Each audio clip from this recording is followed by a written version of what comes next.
Afghanistan and skateboarding, two words not often used in the same sentence, but for international NGO Skateistan, joining the two made perfect sense. The non-profit organization uses skateboarding as a tool for empowerment and also offers arts education and leadership training. Well, joining me now here on Morning News today is Skateistan's Operations Director, Brandon Gomez. Brandon, thank you very much for your time this morning. What is Skateistan and how did it actually all start? Yeah, it's a good question. I mean, Skateistan is an international NGO, and like you said, it uses skateboarding to link kids with different educational and empowerment opportunities. It started in Afghanistan around 2007, 2008, and since then we've now grown to 4 projects, and we're starting our 4th project here in Johannesburg in South Africa. Why in Afghanistan? Why the decision to start there?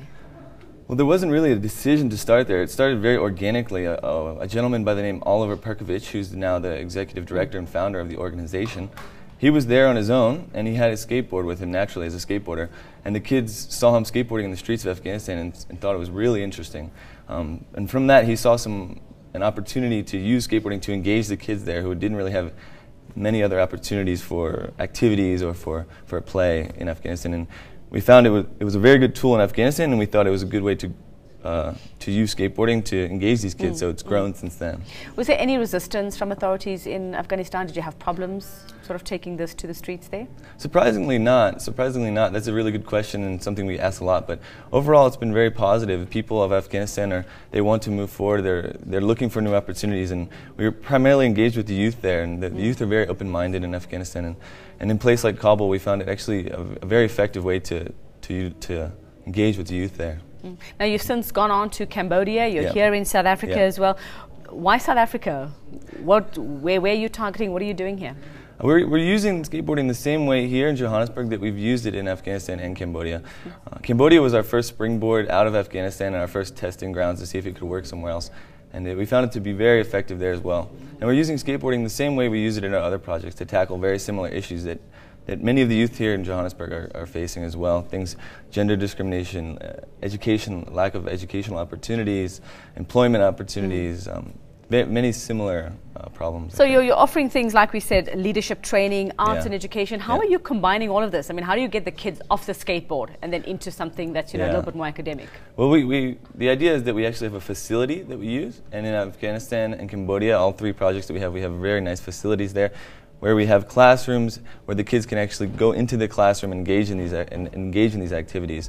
So in each facility we have a skate park and a classroom, as well as other activities that children can do. So yeah, we do the idea is that we do an hour in the skate park and an hour in the classroom. It's a trade-off. Yeah, it's a trade-off. Okay, for an hour on your skateboard, you've got to come and do this for an hour. Now, tell us a little bit, if you can, very quickly, about some of the success stories you've had, maybe the kids that you've seen a difference in, and what differences you've seen in them. Oh yeah, I've seen many personally.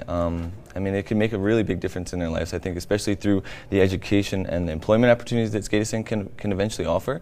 Right now, we have a Keep Skateistan Rolling fundraising drive, and on our website is a very nice video of a young girl, Medina, in Afghanistan. She's 16, and through Skateistan, she was able to basically get herself off of the streets where she was working to provide for her family.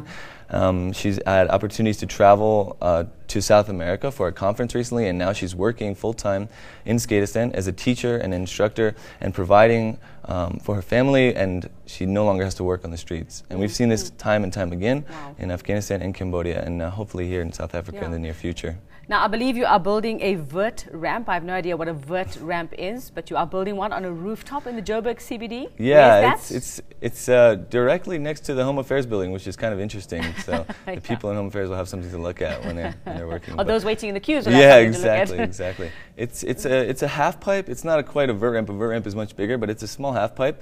And the idea is it's on a roof, so it's in the CBD, but it's very safe and protected area. I was just going to ask, where does it actually end? You don't shoot off the top of the building, do you? No. Thank goodness. No. It's a very scenic view, though, of the city for the kids skating there. Yeah. All right, and where else do you plan to expand? I mean, Kabul, Cambodia, South Africa, where are you going next? I think the sky is the limit. We're going to see how, this is our 4th project right now, and since I've been involved the last 3.5 years, we've already grown to 4 projects. So when I started, we only had 1. So I think in the next 4.5 years, who knows where we could be, and we really want to keep growing. Well, the sky and the skateboard are the limit. Thank you very much. Skateistan's Operations Director there, Brandon Gomez. Know more. eNCA.com